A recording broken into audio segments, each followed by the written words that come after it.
Hello friends, welcome to government 360. Government 360માં આપનું હાર્દિક સ્વાગત છે. આજે આપણે લેક્ચર નંબર 11માં મળ્યા છીએ. સ્વભાવોક્તિ અલંકાર, અલંકાર નંબર 17. લેક્ચર નંબર કયો છે? 11. આપણે 16 અલંકાર પૂર્ણ કર્યા છે. આ અલંકારનો ઓલમોસ્ટ લાસ્ટ લેક્ચર છે. 21 અલંકાર આપણે ટોટલ પૂર્ણ કરીશું આજે, અને પછી આપણે પીવાયક્યુમાં પ્રવેશ કરીશું. તો ફટાફટ સમય ના બગાડતા આપણે સ્વભાવોક્તિ અલંકારની જાણકારી મેળવીએ. એના પહેલાં મિત્રો આજે આપણે જાણી લઈએ કયા કયા અલંકાર આપણે ભણવાના છે. સ્વભાવોક્તિ અલંકાર, સહસંદેહ અલંકાર, ભ્રાંતિમાન અલંકાર, વિનોક્તિ અલંકાર અને વિષમ અલંકાર આપણે આજે ભણવાના છે. બહુ સરળ અલંકાર છે મિત્રો, એટલે એકસાથે આજે આટલા લીધા છે અલંકાર. આપણે જે વધારે થોડા લેન્ધી હતા એ અલંકાર પૂર્ણ થઈ ગયા છે. હવે આ ખાલી તમે થોડુંક મગજમાં કોન્સેપ્ટ ક્લિયર રાખો તો આ તમને આવડી જાય. તો ચલો સ્વભાવોક્તિ અલંકારથી શરૂઆત કરીએ કે જે અલંકારમાં વસ્તુ જેવી હોય, શું કહે છે? વસ્તુ જેવી હોય તેવી બરાબર વર્ણન કરવામાં આવતું હોય તો તે અલંકારને સ્વભાવોક્તિ અલંકાર કહે છે. તો સ્વભાવોક્તિ અલંકારનો મતલબ શું થયો? કે જેવું છે એવું જ બતાવવામાં આવે, સ્વભાવ જેવો હોય એવું ને એવું એને બતાવવામાં આવે ત્યારે સ્વભાવોક્તિ અલંકાર બને છે. આ અલંકારમાં પ્રાકૃતિક દ્રશ્યો, ચિત્રો, પ્રાણી, માનવનું જેવું હોય એવું જ સ્વરૂપ બરાબર વર્ણન કરવામાં આવે, એવું જ સ્વરૂપ બરાબર વર્ણન કરવામાં આવે ત્યારે સ્વભાવોક્તિ અલંકાર કહે છે. તો એના ઉપરથી આપણને ખબર પડે કે આનું ઉદાહરણ જોઈશું ત્યારે એનો સ્વભાવ જેવો હશે એવો ને એવો સ્વભાવ આપણે એમ નામ ઓળખી જઈશું. જેમ કે કોઈનું એક્સપ્લેનેશન આપણે આપતા હોય કે આ ભાઈ તો બહુ મોટો દિલદાર છે, બહુ પુણ્યના કામ કરે છે, બહુ બધા છોકરાઓને ફ્રીમાં ભણાવે છે, અથવા મલ્ટિપલ એક્ઝામ્પલ કોઈ પણ, તો એનાથી શું સાબિત થાય? એનો સ્વભાવ સાબિત થાય મિત્રો. શું સાબિત થાય? એનો સ્વભાવ. એટલે એને કહેવાય સ્વભાવોક્તિ અલંકાર. તો આદમને કોઈ પૂછે પેરિસમાં શું કરે છે? પેરિસમાં તો શું કરે છે? લાંબી સડક ઉપર એ લાંબા કદમ ભરે છે. લાંબી સડકો એના કેવા કદમ ભરે છે? લાંબા. એ કેવી રીતે ભૂલે પોતાની પ્યારી માને? એ એની મમ્મીને કેવી રીતે ભૂલે? પેરિસમાં છે છતાંય ભારતનો દમ ભરે છે. અહીંયા એનો સ્વભાવ દેશપ્રેમી સ્વભાવ આપણે કહી શકીએ. કેવો સ્વભાવ? દેશપ્રેમી સ્વભાવ. કેમ કે પેરિસમાં છે ત્યાં લાંબા લાંબા કદમ, એટલે કે ત્યાં કામ કરે છે, ભૂલને કેવી રીતે પોતાની માને ભૂલે છતાં એ ભારતના દમ ભરે છે, એટલે ભારતને યાદ કરે છે સતત. ઊંચે બધા શિખર શ્વેત જ જણાય, એટલે કે ઊંચે શિખર બધા કેવા હોય? શ્વેત જ દેખાતા હોય. નીચે નદીઓના વહનમાં તરુઓ તણાય. નદી ઉપરથી જ્યારે નીચે પ્રવેશ કરતી હોય ત્યારે ઉપર તો બધું સારું જ દેખાય, પરંતુ નીચે જે નાના નાના ઘાસ હોય, નાના નાના તરુઓ હોય એના વહેણમાં શું થાય? તણાઈ જાય છે. નાકે મોતી પાયે ઘૂઘરી, નાકમાં મોતી પગમાં ઘૂઘરી, મોર મુગટ શિરધારી, મોર મુગટના શિરધારી છે. એટલે કે જેવા હોય એવું જ વર્ણન કરવામાં આવે છે. સહસંદેહ અલંકાર. ત્યારબાદ બીજો અલંકાર કયો મિત્ર કરવાનો છે? સહસંદેહ અલંકાર. તો શું કહે છે? ઉપમેયમાં ઉપમાનનો સંશય બતાવવામાં આવે.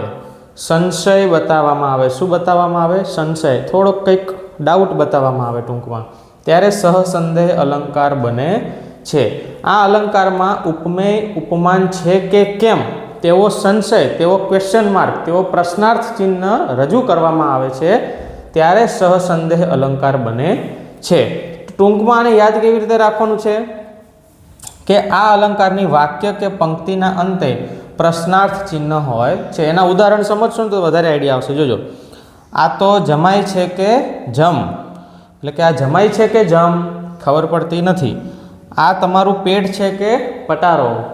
ખાઈ પીને મસ્ત રેડી થઈ ગયા હોય, પછી કોઈક આવે તો શું કે આ તમારું પેટ છે કે પટારો? અહીંયા આમ કરીને આમ પેટ હોય, અહીંયા સવારે ચા ડાઇનિંગ ટેબલની જગ્યાએ પેટ ઉપર મૂકીને જો પીવાની સગવડતા હોય તો આપણને કોઈ કહે તમારું પેટ છે કે પટારો? અરે આ માનવ છે કે દાનવ? કોઈ ક્રૂર માણસ હોય દયા વગરનો, એને આપણે એવું કહી શકીએ. આ તે ઝાકળ છે કે મોતીના દાણા? ઝાકળ મિત્રો આવા દેખાય, શિયાળામાં દેખાય કોઈ પણ વસ્તુ એના ઉપર. તો તમને મોતીના દાણા જેવા લાગે કે ઝાકળ એમ. આ મુખ છે કે ચંદ્ર, તમારું કોઈ પ્રિય વ્યક્તિ હોય એનું મુખ એટલું સ્વરૂપવાન હોય તો તમે એને આશ્રય કરો. શું કહો કે તમારું મુખ છે કે આ તો ચંદ્ર? કહેજો. આ છોકરો છે કે મશીન? નકરું કામ કરે તો લોકો શું કહે, ભાઈ હવે મશીન છું કે છોકરો તું, એમ કે છોકરો છું કે મશીન, એવું કહી શકે. તો બે અલંકાર મિત્રો, સ્વભાવોક્તિ અલંકાર. ટૂંકમાં શું યાદ રાખવાનું? જેવું હોય તેવું જ. આ ટૂંકમાં મિત્રો જે છે ને એ બહુ મહત્ત્વની વસ્તુ છે. જ્યારે ડેફિનેશન ક્લિયર થઈ જાય અને આ ટૂંકમાં જે યાદ રાખવાનું એ મગજમાં હોય તો તમારો અલંકાર કોઈ દિવસ ખોટો પડે નહીં. સહસંદેહ, ટૂંકમાં શું છે? પ્રશ્નાર્થ ચિહ્ન જેવું દેખાય તો એ સહસંદેહ. એના પછી આપણે ભ્રાંતિમાન અલંકારમાં આવીએ છીએ. હવે તમે પરીક્ષાની તૈયારી કરતા હોય તો તમે સમાનાર્થી શબ્દ તો વાંચતા જ હશો. તો ભ્રાંતિનો સમાનાર્થી શું થાય? કે મને એવું ભ્રાંતિ થઈ, તો એવો આભાસ થાય. શું થાય? એનો આભાસ થાય. અથવા એવું આમ એવું લાગે કે મને અહીંથી કંઈક ગયું, કશું જ ગયું હોય નહીં. આપણને કોઈક વાર થાય ને કે આમ અચાનક આમ ઝપકી જાય કે અહીંથી કોઈ ગયું ને આપણને શું થયું? ભ્રાંતિ થયું. એટલે મનના વિચાર થયા હોય ખાલી એમ. તો શું કહે છે? જ્યારે એક વસ્તુને અમુક સરખાપણાના લીધે અન્ય વસ્તુ માની લેવામાં આવે છે ત્યારે ભ્રાંતિમાન અલંકાર બને છે. કયો અલંકાર બને છે? ભ્રાંતિમાન. એટલે કે બે વસ્તુ સરખી હોય, આપણે જેમ કે આ પેન, માર્કર પેન છે, મારી આંખો બંધ હોય અને હું આને પકડું તો મને બે વસ્તુ મગજમાં આવશે. કાં તો માર્કર પેન છે તો માર્કર પેન આવશે, અથવા મને એવું લાગશે કે કોઈ પેન છે અથવા કોઈ નાની લાકડી છે એવું લાગે જ્યારે આંખ બંધ હોય ત્યારે. પણ આવું સતી આંખે જો ભ્રાંતિ થતી હોય ત્યારે એને ભ્રાંતિમાન અલંકાર તરીકે ઓળખવામાં આવે છે. ભ્રાંતિ થવી એટલે ટૂંકમાં શું રાખવાનું યાદ? કે ભ્રમ થવો. શું થવો? ભ્રમ થવો. આપણને મગજમાં કંઈક ભ્રમ થાય તો એને ભ્રાંતિમાન અલંકાર તરીકે ઓળખીશું. મનીષ પેન માની પેન્સિલથી લખવા માંડ્યો. આપણે મનીષ છે એ પેન માનીને પેન્સિલથી લખવા માંડ્યો. એને એવો ખ્યાલ ન રહ્યો કે પેન્સિલ છે કે પેન છે એમ. બિલાડીનો ગાલ પરના મૂછના વાળ ઉપર, બિલાડીના ગાલ હોય એને મૂછના વાળ હોય આમ, એના ઉપર ચંદ્રનો પ્રકાશ પડતો હતો. તો એને એમ લાગ્યું કે દૂધ છે એ મૂછના વાળ ઉપર ચોંટેલું છે, તો એ દૂધ સમજીને એને ચાટવા લાગી. તમે જોયું હશે. તો એને બિલાડીને શું થયું? ભ્રાંતિ થઈ, દૂધની ભ્રાંતિ થઈ. અહીંયા પેન્સિલની ભ્રાંતિ થતી હતી. અંધારામાં પડેલા દોરડાને અજગર સમજી કિશન ડરી ગયો. આપણે અંધારામાં ક્યાંક જતા હોય અને કંઈક દોરડા જેવું આવે, રોંઢો જેવું આવે, રસ્સી પગમાં આવે તો આપણને શું થાય? કંઈક સાપ આવ્યો, કંઈક જીવાંત આવી, કે કંઈ અજગર આવ્યો, એવો ભ્રમ થાય. તો ટૂંકમાં એને ભ્રાંતિમાન અલંકાર કહેવાય. સરળ છે ને મિત્રો? ફટાફટ રિવિઝન કરી દઈએ. સ્વભાવોક્તિ અલંકાર જેવું છે તેવું ને તેવું વર્ણન કરવામાં આવે. મુખ્યત્વે એમાં શેના વર્ણન હોય છે? પ્રાણીઓના, પક્ષીઓના, માણસના સ્વભાવના, આવા અલગ અલગ એમાં ઉદાહરણો હોય છે. એટલે કે જેવું હોય એવું જ. પછી સહસંદેહ અલંકાર. સહસંદેહ અલંકાર કોને કહીશું મિત્રો? કે મગજમાં આપણને એવો સંદેહ થાય, એવી સંશય થાય, એવી શંકા થાય અને પ્રશ્નાર્થ ચિહ્ન હોય, ટૂંકમાં શું હોય? પ્રશ્નાર્થ ચિહ્ન. તો એને સહસંદેહ અલંકાર કહીશું. એના પછી કયું આવે છે? ભ્રાંતિમાન અલંકાર. મગજમાં કંઈક ભ્રમ ફેલાતો હોય કે જે વસ્તુ જે પોતે છે એના સિવાયની વસ્તુ આપણે એને માનીને કામ ચાલુ કરી દઈએ અથવા સમજી બેઠીએ તો એને આપણે ભ્રાંતિમાન અલંકાર કહીશું. રેડી છે મિત્રો? ચલો નેક્સ્ટ અલંકાર, વિનોક્તિ અલંકાર. શું અલંકારનું નામ છે? વિનોક્તિ અલંકાર. ખૂબ જ સરળ અલંકાર છે મિત્રો. જ્યારે એક સિવાય બીજું શોભતું નથી. વિનોક્તિ, આના વિના આ ના ચાલે. વિનોક્તિ. શું કહે છે? એક સિવાય બીજું શોભતું નથી કે સારું નથી લાગતું ત્યારે વિનોક્તિ અલંકાર બને છે. તો ટૂંકમાં શું યાદ રાખવાનું? આ અલંકારનું જે વિધાન હશે કે પંક્તિ હશે એમાં વિના શબ્દ હશે. કયો શબ્દ હશે? વિના શબ્દ હશે મિત્રો. ઓકે. તો હવે એના ઉદાહરણ સમજો. વિનોક્તિ અલંકારમાં આપણે બે વસ્તુ કંઈક હોય એની સરખામણી થઈ શકે નહીં, તો આપણને એવું વિના શબ્દથી સમજી શકાય છે. ગોળ વિના મોળો કંસાર, એટલે કે કંસાર બનાવીએ તો એમાં ગોળ ન નાખીએ તો કેવો લાગે? મોરો મોરો લાગે. તો માત વિના સૂનો સંસાર. ગોળ વિના મોળો કંસાર, માત વિના સૂનો સંસાર. વિનય વિના લક્ષ્મી. આપણી જોડે લક્ષ્મી હોય પણ વિનય ન હોય. અને ચંદ્ર વિના રાત્રિ. એ કેવી? વિનય વગરની લક્ષ્મી કાંઈ કામની નહીં અને ચંદ્ર વિનાની રાત્રિ કંઈ કામની નહીં. સૂર્ય વિના કેમ શોભે ગગન, ગગનમાં સૂર્ય જ ન હોય તો કેમ ગમે, આપણને જોવું ગમે નહીં. તો આ વિનોક્તિ અલંકાર છે. એક શું કહે છે, પંક્તિમાં વિના શબ્દ હોઈ શકે છે. અલંકાર વિના કેમ સાહિત્ય શોભે, અલંકાર ન હોય તો વાક્યની પંક્તિ કેમ શોભે મિત્રો, એવું ઉદાહરણ કરવા માગે છે. ત્યાર પછી છેલ્લો અલંકાર વિષમ અલંકાર જોવાનો છે મિત્રો. કયો અલંકાર? વિષમ અલંકાર. જ્યારે બે વસ્તુની સરખામણી શક્ય હોય નહીં, બે વસ્તુની સરખામણી શક્ય હોય નહીં ત્યારે આ અલંકારનો ઉપયોગ થાય છે. બે વસ્તુની સરખામણી શક્ય ન હોય ત્યારે અલંકારનો ઉપયોગ થાય છે. જ્યારે બે પદાર્થ વચ્ચે મોટો તફાવત હોવાના લીધે સંબંધ જોડાતો ન હોય, જ્યારે બે પદાર્થ વચ્ચે મોટો તફાવત હોય તો એના વચ્ચે સંબંધ ન જોડી શકાય.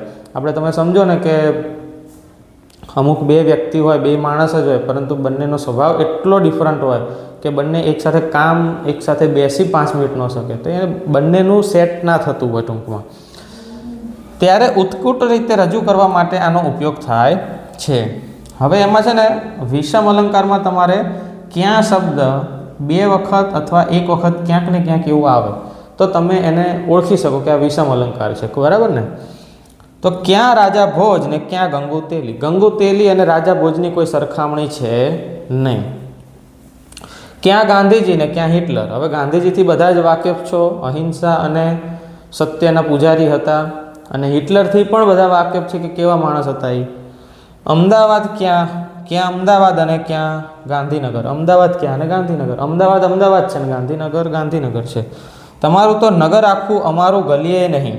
તમારી જોડે તો આખું નગર છે, તમે તો રાજા છો, અમારી જોડે તો ગલીએ નથી એમ.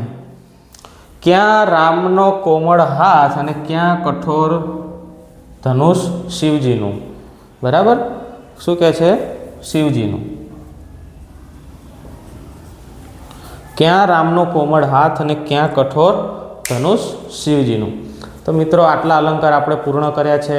આજે આપણે કેટલા અલંકાર જોયા? 1 2 3 4 5 અલંકાર પૂર્ણ કર્યા છે. પરીક્ષામાં વારંવાર પૂછાતા મોટાભાગના અલંકાર આમાં આવી ગયા છે મિત્રો.